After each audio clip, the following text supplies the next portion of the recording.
Hi guys, ഇന്ന് നമ്മൾ നോക്കാൻ പോകുന്നത് ഫങ്ഷനിലൊരു സൂപ്പർ യൂസ്ഫുൾ ഫീച്ചറായ ഡീഫോൾട്ട് ആർഗ്യുമെൻറ്റ്സ് അല്ലെങ്കിൽ ഡീഫോൾട്ട് പാരാമീറ്റേഴ്സിനെ പറ്റിയാണ്. ഓക്കെ, സോ നമ്മുടെ കേസിൽ നമുക്ക് ചെക്ക് ചെയ്യുകയാണെങ്കിൽ ഇപ്പോൾ നമുക്ക് നമ്മുടെ ഒരു ഫംഗ്ഷൻ എഴുതിയിട്ടുണ്ട്. ഇവിടെ ഡിറ്റർമിൻ വിന്നർ എന്ന് പറഞ്ഞാൽ നമ്മുടെ ഒരു ഫംഗ്ഷൻ എഴുതിയിട്ടുണ്ട്. ആ ഫംഗ്ഷനിൽ ബേസിക്കലി 2 ആർഗ്യുമെൻറ്റ്സ് വേണം നമ്മൾ പാസ് ചെയ്യാനായിട്ട് വേണമെന്ന് പറഞ്ഞിരുന്നു. ഒന്ന് കമ്പ്യൂട്ടർ ചോയ്സും പിന്നെ ഒന്ന് പ്ലെയർ ചോയ്സും. പക്ഷേ എല്ലാ സമയവും യൂസർ പ്രോപ്പറായി സെലക്ഷൻ എൻ്റർ ചെയ്യും എന്ന് നമുക്ക് ഉറപ്പിക്കാൻ പറ്റില്ലല്ലോ. സോ യൂസർ തെറ്റായി ഇൻപുട്ട് കൊടുത്താൽ നമുക്ക് പ്ലെയർ ചോയ്സ് അൺഡിഫൈൻഡ് ആയി പോകും. ഓക്കെ, സോ നമ്മുടെ ഗെറ്റ് പ്ലെയർ ചോയ്സിൽ ഇപ്പോൾ നമ്മൾ എഴുതി കഴിഞ്ഞാൽ ഇൻവാലിഡ് ആണെങ്കിൽ റിട്ടേൺ ചെയ്യാതെ നമ്മളിവിടെ ഇൻവാലിഡ് ആണെങ്കിൽ നമ്മളിപ്പോൾ ഒന്നും ചെയ്യുന്നില്ല, ജസ്റ്റ് റിട്ടേൺ മാത്രമേ നമ്മളിവിടെ കൊടുക്കുന്നുള്ളൂ എന്ന് വിചാരിക്കാം. ഓക്കെ, അപ്പോൾ ബേസിക്കലി എന്ന് വെച്ചാൽ റിട്ടേൺ ഇവിടെ അൺഡിഫൈൻഡ് ആണ് വരുന്നത്, ഒന്നും റിട്ടേൺ ചെയ്യുന്നില്ല. അപ്പോൾ റിട്ടേൺ ഇവിടെ അൺഡിഫൈൻഡ് ആവും, റിട്ടേൺ വാല്യൂ ഒന്നുമില്ല. സോ JS അതിനെ എന്താ വെച്ചാൽ അൺഡിഫൈൻഡ് ആക്കി ട്രീറ്റ് ചെയ്യും. അപ്പോൾ ക്ലിക്ക് ഹാൻഡറിൽ ബേസിക്കലി പ്ലെയർ ചോയ്സിൽ നമ്മളിവിടെ എന്ത് പറ്റുമെന്ന് വെച്ചാൽ നമ്മൾ ഈ ഫംഗ്ഷൻ ഇവിടെ ഇതിൽ പ്ലെയർ ചോയ്സിൽ എന്ന് വെച്ചാൽ അൺഡിഫൈൻഡ് ആയിരിക്കും വാല്യൂ വരുന്നുണ്ടാവുക. ഓക്കെ, സോ നമുക്ക് എന്താ വെച്ചാൽ നമ്മൾ പിക്ക് ചെയ്ത വാല്യൂ ഇവിടെ എന്താ വെച്ചാൽ അൺഡിഫൈൻഡ് വരും. ഓക്കെ, സോ ആ അൺഡിഫൈൻഡ് ഇവിടെ പോയി കഴിഞ്ഞാൽ അൺവാണ്ടഡ് റിസൾട്ടാണ് വരിക, പ്രോപ്പറായിട്ട് റിസൾട്ടല്ല നമുക്കിവിടെ കിട്ടുന്നുണ്ടാവുക. ഓക്കെ, സോ ജാവാസ്ക്രിപ്റ്റിൽ ഒരു മിസ്സിങ് ആർഗ്യുമെൻറ്റ് വന്നു കഴിഞ്ഞാൽ എങ്ങനെ ഹാൻഡിൽ ചെയ്യുന്നത് നമ്മൾ ചെക്ക് ചെയ്യാൻ പോകുന്നത്. ഓക്കെ, സോ നമ്മൾ ഗെറ്റ് വിന്നർ നമ്മളെന്ന് പറഞ്ഞു ഒരു ഫംഗ്ഷൻ എഴുതിയിട്ടുണ്ട്. ഗെറ്റ് വിന്നർ എന്ന് പറഞ്ഞിട്ട് നമ്മൾ എഴുതിയിട്ടുണ്ട് ഇവിടെ. ഡിറ്റർമിൻ വിന്നർ നമ്മൾ എഴുതിയിട്ടുണ്ട്. ഡിറ്റർമിൻ വിന്നറിൽ നമ്മൾ 2 ആർഗ്യുമെൻറ്റ്സ് എടുക്കുന്നുണ്ട്, കമ്പ്യൂട്ടർ ചോയ്സും പ്ലെയർ ചോയ്സും നമ്മൾ എടുക്കുന്നുണ്ട്. ഇവിടെ ഫംഗ്ഷൻ എക്സ്പെക്ട് ചെയ്യുന്ന 2 ആർഗ്യുമെൻറ്റ്സിൽ പക്ഷേ നമ്മൾ ഒരു ആർഗ്യുമെൻറ്റ് മാത്രമേ പാസ് ചെയ്യുന്നുള്ളൂ വരിക.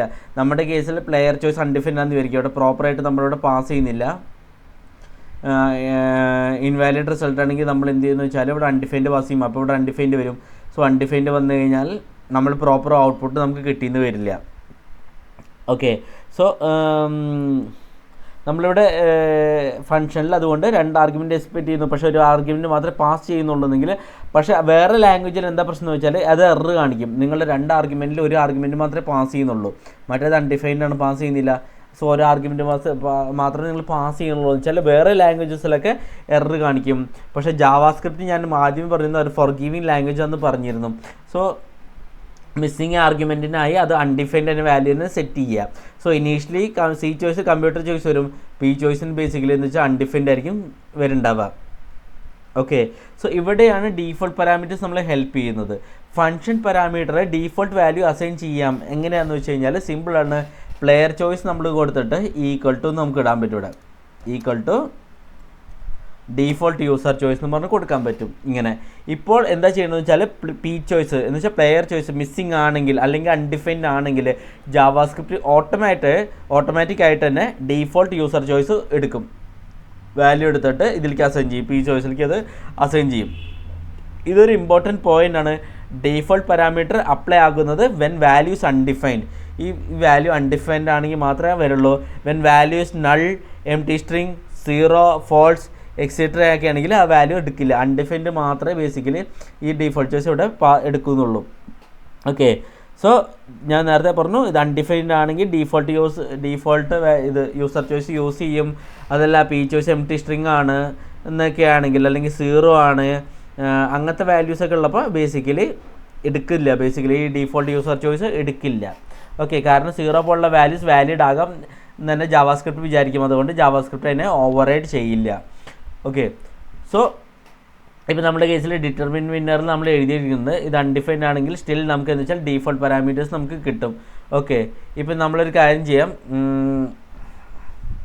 ഒന്ന് സേവ് ചെയ്യാം നമുക്ക്, എന്നിട്ട് നമ്മുടെ ആപ്ലിക്കേഷനിൽ പോയിട്ട് ഇൻസ്പെക്ട് ചെയ്തൊന്ന് റീലോഡ് ചെയ്യാം. ഓക്കെ, ഞാൻ ഓക്കെ കൊടുത്തു. Invalid choice default value rock എന്ന് പറഞ്ഞ് നമ്മൾ എഴുതി.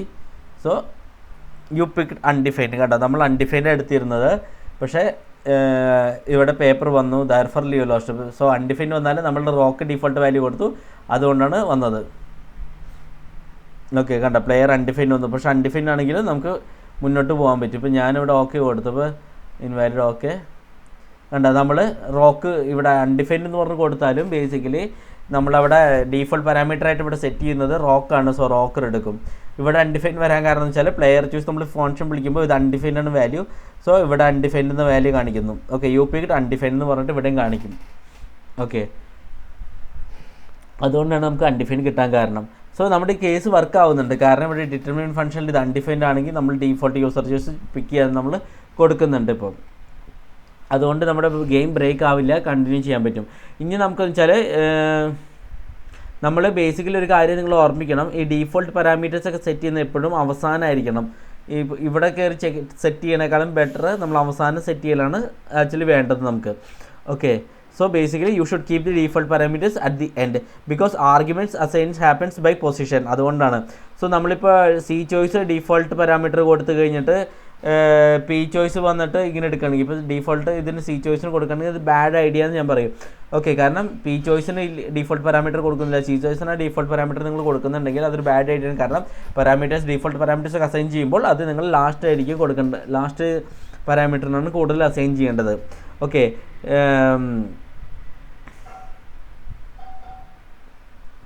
അതൊരു പോയിൻ്റാണ് ഞാൻ പറഞ്ഞു വയ്ക്കുന്നത്. സോ ബേസിക്കലി ഞാൻ ജനറലി പറയുകയാണെങ്കിൽ റിക്വയർഡ് പാരാമീറ്റർ ആദ്യം വയ്ക്കുക, ഓപ്ഷനിൽ അല്ലെങ്കിൽ ഡീഫോൾട്ട് പാരാമീറ്റർ നിങ്ങൾ ലാസ്റ്റ് വയ്ക്കുക നിങ്ങളുടെ ഫംഗ്ഷൻ്റെ. ഓക്കെ, ഇനി default parameter can depend on either params actually. So simple ആയിട്ട് പറയുകയാണെങ്കിൽ നിങ്ങൾക്ക് വേണമെങ്കിൽ ഇങ്ങനെ എഴുതാം. അത് എക്സാമ്പിളായിട്ട് കാണിച്ചു തരാം. ഡീഫോൾട്ട് പാരാമീറ്ററിൻ്റെ കോൺസ്റ്റ് FN = ഞാനിവിടെ ആരോ ഫംഗ്ഷൻ തന്നെ യൂസ് ചെയ്യുന്നത്, B = A+1 ഇങ്ങനെ എഴുതാൻ പറ്റും ആക്ച്വലി നിങ്ങൾക്ക്. ഓക്കെ, ആരോ ഫംഗ്ഷൻ ഇട്ടില്ല. ഓക്കെ, നിങ്ങൾക്ക് വേണമെങ്കിൽ ഇങ്ങനെ എഴുതാൻ പറ്റും, കാരണം ബിയുടെ വാല്യൂ ബേസിക്കലി നമുക്ക് A+1 ആയിട്ട് കൊടുക്കാനും പറ്റും. ഓക്കെ, സോ നമ്മൾ പറഞ്ഞു പ്രീവിയസ് പാരാമീറ്റർ എ ആണ്, later 1 can be used actually. അത് യൂസ് ചെയ്യാനും പറ്റും. ഇങ്ങനത്തെ ഒരു ഓപ്ഷൻ നമുക്ക് അവൈലബിൾ ആണ്, കാണിച്ചതാണ്. ഇത് ഇങ്ങനെയായിട്ട് നമുക്ക് വേണമെങ്കിൽ ഡീഫോൾട്ട് പാരാമീറ്റർ കൊടുക്കാൻ പറ്റും. ഇൻ കേസ് ബി അൺഡിഫൈൻഡ് ആണെങ്കിൽ A+1 നമ്മൾ കൊടുക്കുന്നു വാല്യൂ. ഓക്കെ, ഇനി നിങ്ങൾക്ക് ഈസിലി എക്സ്പ്ലെയിൻ ചെയ്യാൻ ആക്ച്വലി ക്ലീൻ വേർഷൻസ് നമ്മൾ യൂസ് ചെയ്യാൻ വേണമെങ്കിൽ, സോ ഇവിടെ നമ്മൾ ഡിറ്റർമിനൻറ്റ് ഫംഗ്ഷനിൽ ഇത് ഞാൻ റിമൂവ് ചെയ്യാണ്, ഇത് കാണിക്കാൻ വേണ്ടി പറഞ്ഞെന്നുള്ളൂ. സോ ഡിറ്റർമിനൻറ്റ് ഫംഗ്ഷനിൽ നമ്മൾ എഴുതിയിട്ടുണ്ട് പി ചോയ്സ് നമ്മൾ ഡീഫോൾട്ട് പാരാമീറ്റർ യൂസ് ചെയ്യുന്നു, എന്നിട്ട് ഇത് വെച്ചിട്ട് എക്സിസ്റ്റിംഗ് വർക്ക് ആവുന്നുണ്ട്. So now even player undefined ആണെങ്കിലും ഫംഗ്ഷൻ ഡീഫോൾട്ടായി റോക്ക് എടുത്ത് വർക്ക് ചെയ്യും. Okay, so even though we are getting undefined here doesn't matter, കാരണം നമ്മളിവിടെ ഈ ഫംഗ്ഷൻ ഡിറ്റർമിനൻറ്റ് ഫംഗ്ഷൻ്റെ ഉള്ളിൽ ഡീഫോൾട്ട് പാരാമീറ്റർ കൊടുക്കുന്നുണ്ട്. സോ അതുകൊണ്ട് ഡീഫോൾട്ട് പാരാമീറ്റർ എടുത്തിട്ട് ഗെയിം അറ്റ്ലീസ്റ്റ് എക്സിക്യൂട്ട് ചെയ്യും. ഓക്കെ, സോ ഞാൻ നേരത്തെ പറഞ്ഞു ഡീഫോൾട്ട് എടുത്ത് വർക്ക് ചെയ്യുന്നു പറഞ്ഞു. So guys, default parameter use ചെയ്താൽ functions become more flexible and safe ആക്കി വയ്ക്കാൻ പറ്റും. മിസ്സിംഗ് വാല്യൂസ് വന്നാലും ആപ്ലിക്കേഷൻസ് ഒന്നും ക്രാഷ് ആവില്ല, നമുക്ക് അൺവാണ്ടഡ് ഔട്ട്പുട്ട് ഒന്നും കിട്ടില്ല. ഓക്കെ, സോ ഇന്നത്തെ വീഡിയോ ഞാനിവിടെ റാപ്പപ്പ് ചെയ്യാണ്. നിങ്ങൾക്ക് മനസ്സിലായി വിചാരിക്കുന്നു ഡീഫോൾട്ട് പാരാമീറ്റർ. ഇത് എന്തായാലും നമ്മുടെ മിക്ക ഫംഗ്ഷനും നിങ്ങൾ എഴുതുമ്പോഴൊക്കെ യൂസ് ചെയ്യും. ഇപ്പോൾ റിയാക്റ്റൊക്കെ വർക്ക് ചെയ്യുന്ന സമയത്ത് റിഡക്സിലൊക്കെ നിങ്ങൾ മോസ്റ്റ്ലി യൂസ് ചെയ്യും, ഈവൻ റിയാക്റ്റ് നമ്മൾ യൂസ് ചെയ്യും ഇതൊക്കെ. സോ ഇതെന്തായാലും നിങ്ങൾ അറിഞ്ഞിരിക്കുക ഡീഫോൾട്ട് പാരാമീറ്റേഴ്സ്. ഇൻ കേസ് മനസ്സിലായില്ലെന്നുണ്ടെങ്കിൽ പുറത്ത് റിസോഴ്സസ് അവൈലബിൾ ആണ്, അതൊന്ന് ഗോ ത്രൂ ചെയ്യുക. സോ ഇന്നത്തെ വീഡിയോ ഞാനിവിടെ റാപ്പപ്പ് ചെയ്യാണ്. Thanks lot, by.